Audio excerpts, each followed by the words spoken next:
Welcome to the Exploring the Structure of a Medical Research Article section of the EBM Express course.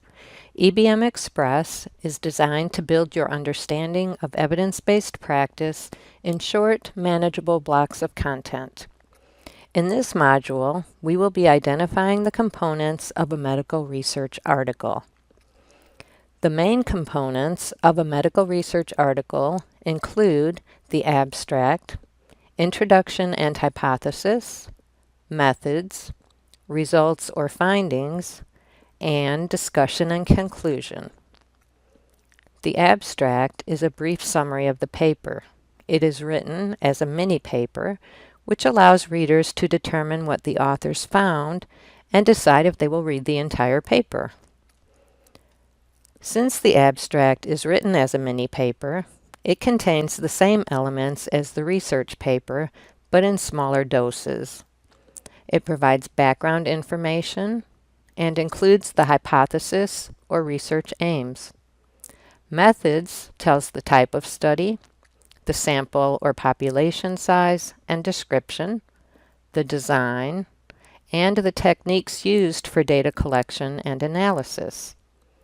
The results contain essential data, including statistically significant data, and provide quantitative data when possible. The conclusion summarizes interpretations of the results and explains if the hypothesis was supported or rejected.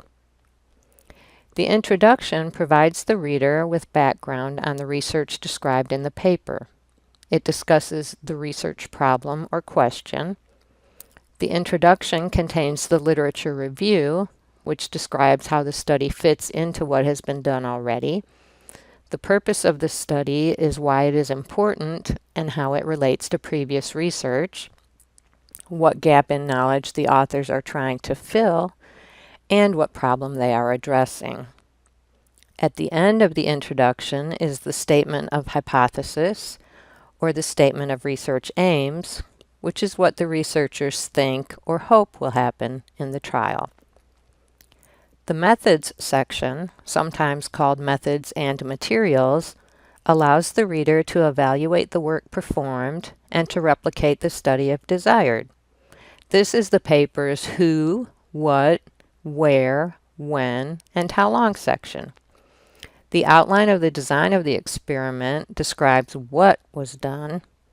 The description of materials or subjects is the who and where. It includes characteristics and describes recruitment, participation, withdrawal, etc. The description of data is the when and how long. It consists of the type of study, equipment used, measurements made, and the timeline. And the statistical analysis is usually the final paragraph of methods. The results section describes the study sample demographics and provides the collected data. The results describe what actually happened, as opposed to the hypothesis or research aims, which state what the researchers think or hope will happen. It includes statistical significance, the statistical test used, and tables and figures when appropriate. It also provides data analysis, leading to the discussion and conclusion.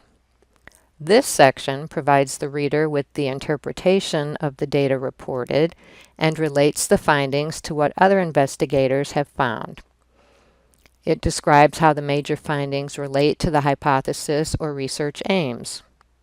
The discussion section provides an interpretation of the results, explaining the meaning of the statistical findings and the importance and relevance of the results, and it includes all possible explanations for those results. It discusses possible limitations of the study as well. Finally, every study in the medical literature concludes that further research needs to be performed.